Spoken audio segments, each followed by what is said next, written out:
Cuando se trata de mirar el panorama macro, de saber un poquito, tener un poco de guía hacia dónde van a ir los mercados de aquí a 10 años o de aquí incluso en el corto plazo, lo que puede ser durante 2022, una de las personas que tengo como referentes es Tom Lee. Para mí, Tom Lee me parece un genio, además lleva acertando el mercado alcista, es una persona súper optimista, eso me gusta mucho porque cuando invertimos muchas veces critico el pesimismo constante, ¿no? De estoy comprado, estoy invertido, pero siempre estoy pensando que esto se va a caer, que viene la gran burbuja, que esto no va a durar, etc. Y sí, podemos vivir correcciones, podemos vivir momentos difíciles, ahora mismo, por ejemplo, este inicio de 2022 está siendo complicado, pero eso no quiere decir que debamos perder el optimismo. Si somos inversores, el objetivo yo creo que es prevalecer siempre ese optimismo y creer que esas acciones que estamos comprando en el futuro se revalorizarán porque lo están haciendo bien, ¿no? Y porque ese es su destino si hacen las cosas bien. Dicho esto, Tom Lee me gusta mucho por eso, lleva acertando este mercado alcista durante muchos años y alguno dirá, ya, es que hay un mercado alcista, entonces es normal que Tom Lee acierte, ¿no? Sesgo de supervivencia, vemos el estudio de los que han acertado. No, yo llevo siguiendo a Tom Lee muchos años y cuando todo parecía que cambiaba, en 2018...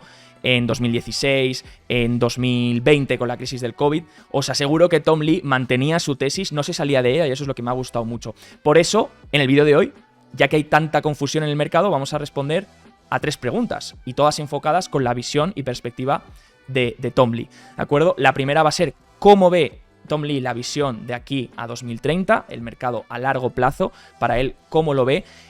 Después vamos a responder cómo ve el mercado a corto plazo en lo que es 2022 y por último veremos cómo está haciendo él el asset allocation, dónde se está posicionando, en qué sectores y por qué. Hay muchas cosas interesantes que comenta y eso es lo que me gusta de Tom Lee. Apoya su teoría con hechos, con gráficos, con estudios y eso es lo que me gusta. No es solo sus sentimientos, sino todo lo que él ve que está pasando y además coge conceptos que no son tan financieros, ¿no? Que son pues la demografía, la política y demás cosas. Así que vamos a ello, espero que te guste, si es así deja un buen like por favor si te gusta, me apoyas muchísimo y suscríbete para no perdértelo porque vamos a analizar todo esto que te he comentado. Lo primero, su visión global de los mercados hasta 2030.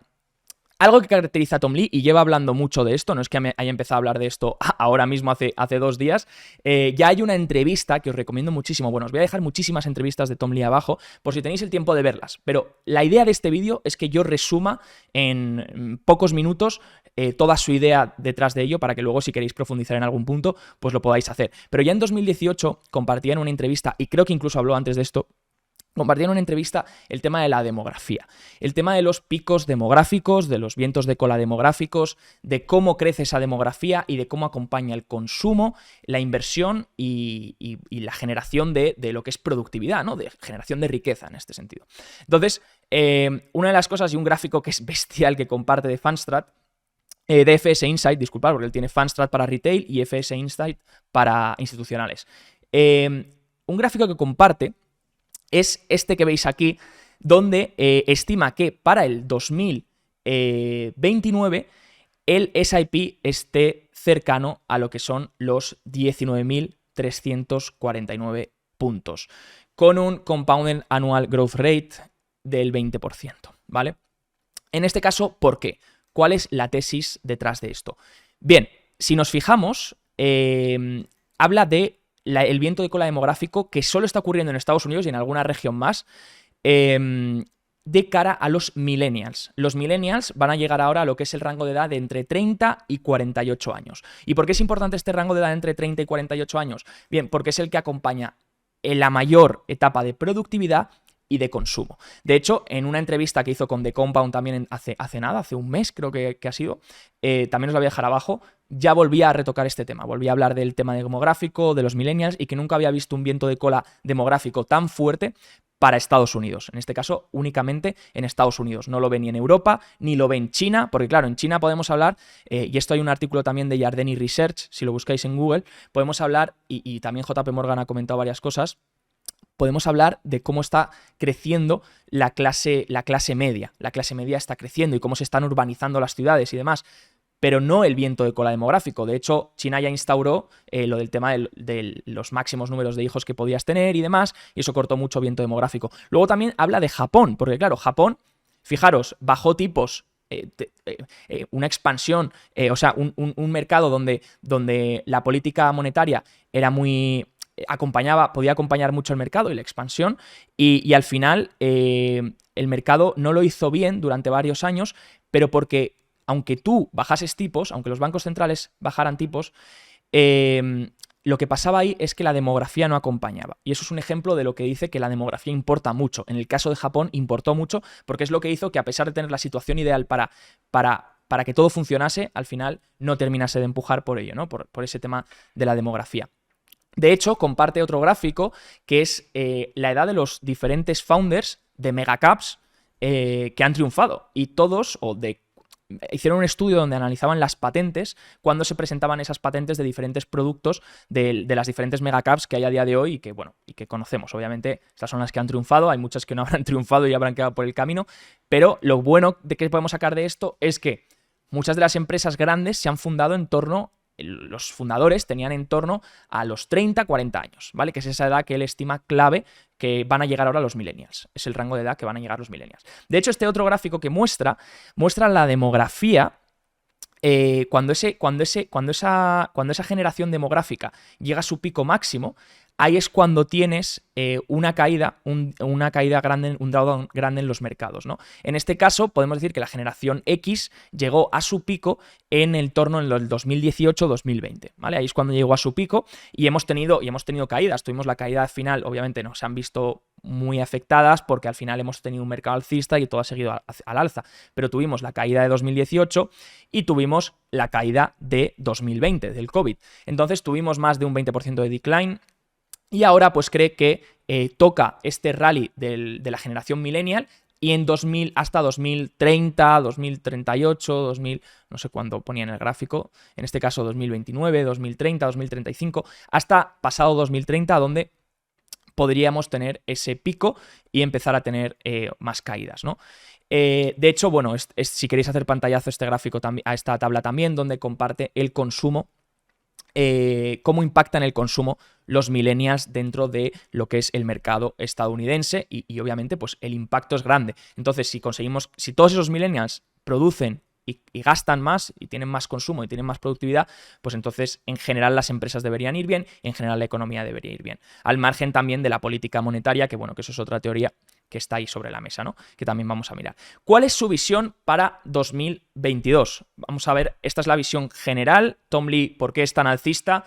Es tan alcista por el tema de la demografía. Eso es lo que acompaña el viento de cola demográfico, lo resume en todos los vídeos y es lo que acompaña para él la tesis alcista de cara a largo plazo en los mercados estadounidenses. Ahora bien, su visión para 2022, ¿cuál es? Para el corto plazo, ¿no? Hemos empezado un 2022.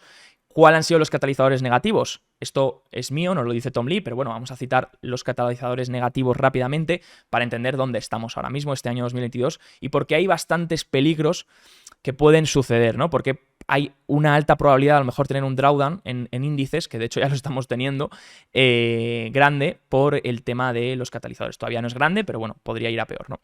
Subidas en los tipos de interés, esto es lo primero de lo que más se está comentando por los bancos centrales, por el Banco Central, en este caso la Reserva Federal. El midterm year, esto es algo de que muy poca gente estaba hablando, pero los midterm years a nivel político tienen un efecto de incertidumbre durante toda la primera mitad de año.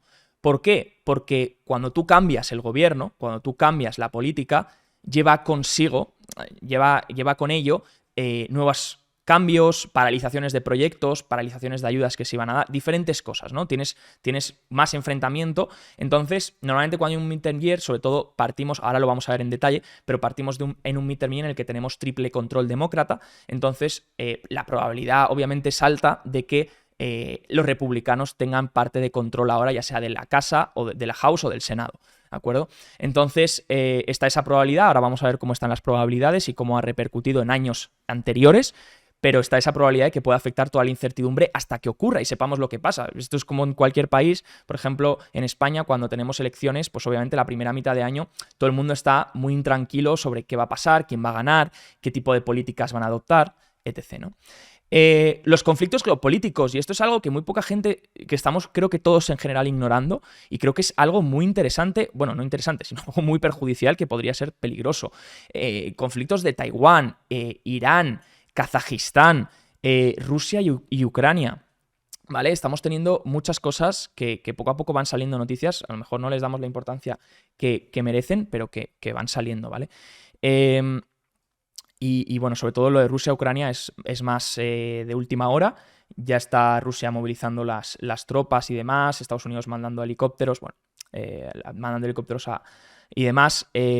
Hay que ver lo que ocurre, porque podría ser el catalizador que faltaba, ¿no? Para lo mejor, porque ya hay otros catalizadores como la subida de tipos, el COVID y demás, que bueno, que llevan todo el año fastidiando, pero que realmente no han sido el catalizador que hace falta para realmente meter mucho miedo en el mercado, ¿no?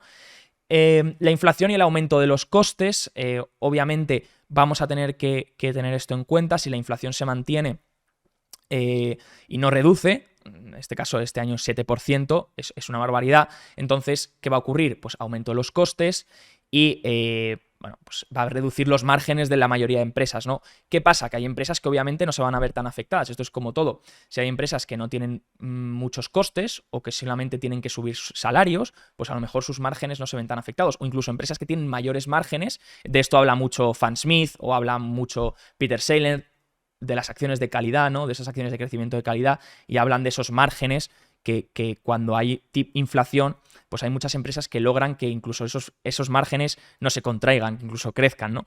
Pero bueno, en general, servicios también va a sufrir menos, puede ser una idea, etc., ¿no? Luego el tema de China, sí que es verdad que lleva un inicio de año muy bueno. Tom Lee no sé si tiene una idea de China general, porque no le he visto nunca hablar del tema China, pero bueno, hay catalizadores que pueden ser negativos, como el tema del inmobiliario, y como si la regulación si volviese, ¿no? Si vuelve China a meter nuevas regulaciones y demás. Ya se informó hace poco bueno, que la SEC pedía más información a las empresas ADRs cotizando en Estados Unidos, empresas chinas cotizando en Estados Unidos. Y que, bueno, que aunque estuviesen auditadas por esas Big Four y demás, pedían más datos y poder dar más información, y que China, pues por ahora el regulador chino se negaba, así que veremos. Crisis de energía, obviamente, de lo que se viene hablando todo este año, problema en transportes, falta de trabajadores, mucha gente abandonando los trabajos, muchas empresas sin cubrir puestos de trabajo, y el COVID, obviamente, que podrían haber nuevas variantes. Estos son los catalizadores negativos, ¿de acuerdo?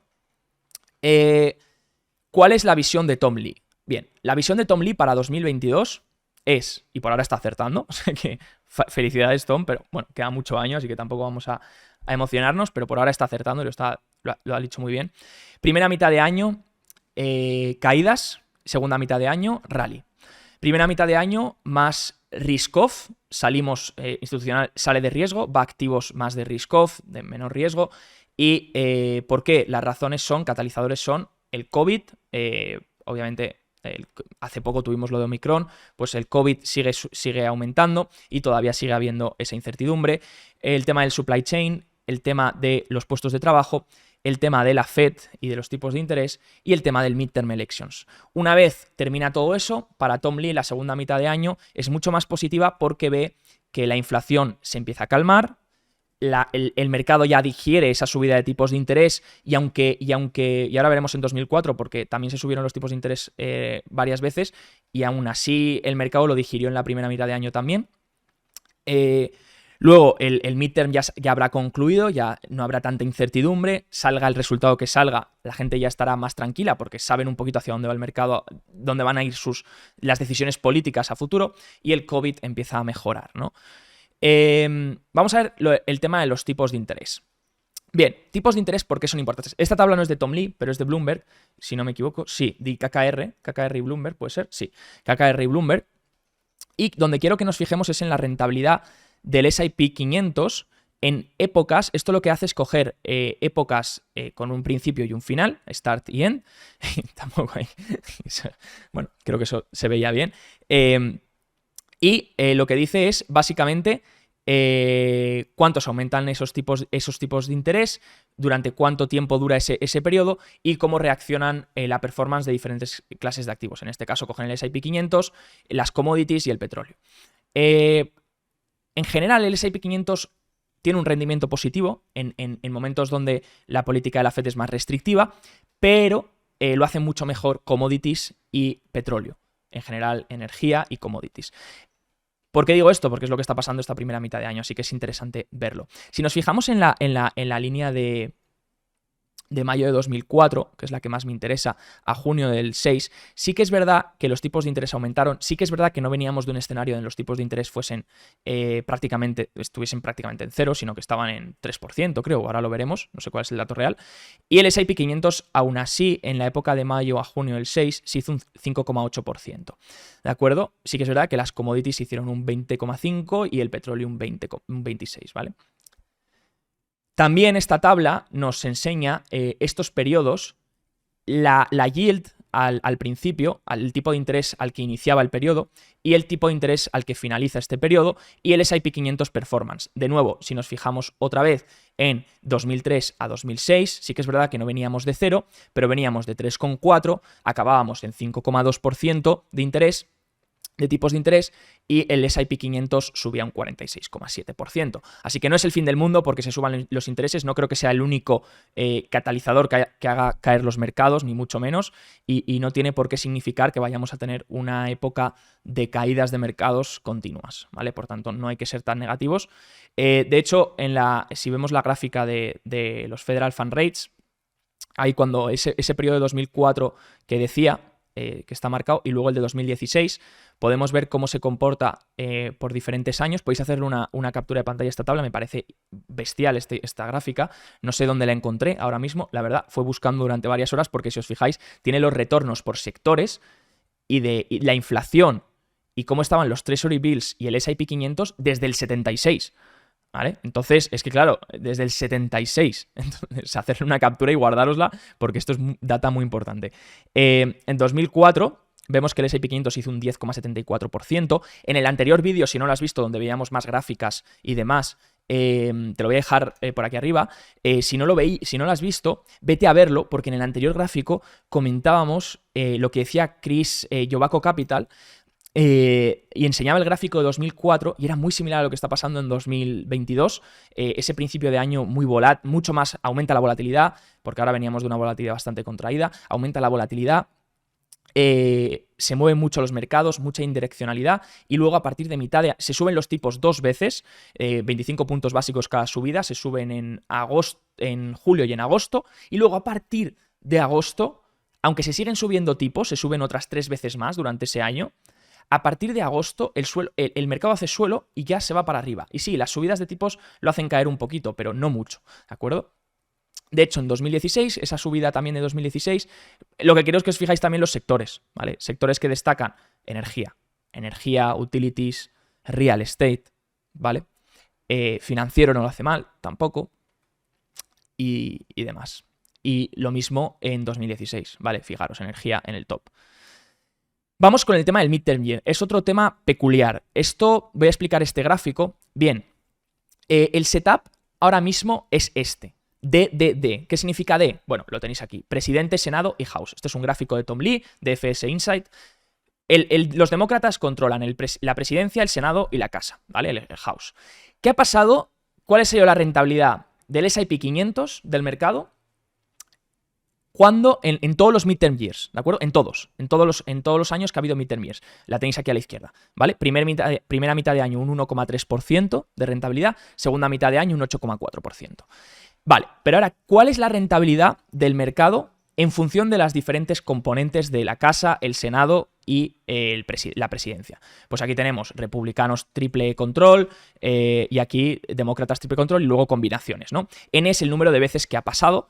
Y en la que estamos ahora nos tenemos que fijar que sería DDD, demócratas controlan todo, primera mitad de año negativa en la historia, ¿vale? Esto no quiere decir que vaya a ocurrir otra vez, pero quiere decir que podemos usar la historia como una probabilidad de que se repita un hecho. Es una probabilidad que está ahí, eso no quiere decir que vaya a pasar, pero bueno, es una probabilidad que nos indica que está ahí, ¿no? Un menos 4,5% la primera mitad de año y un 13,7% la segunda mitad de año. Pero esto es pre-election party, ¿vale? Pero ¿qué pasa post-midterm party?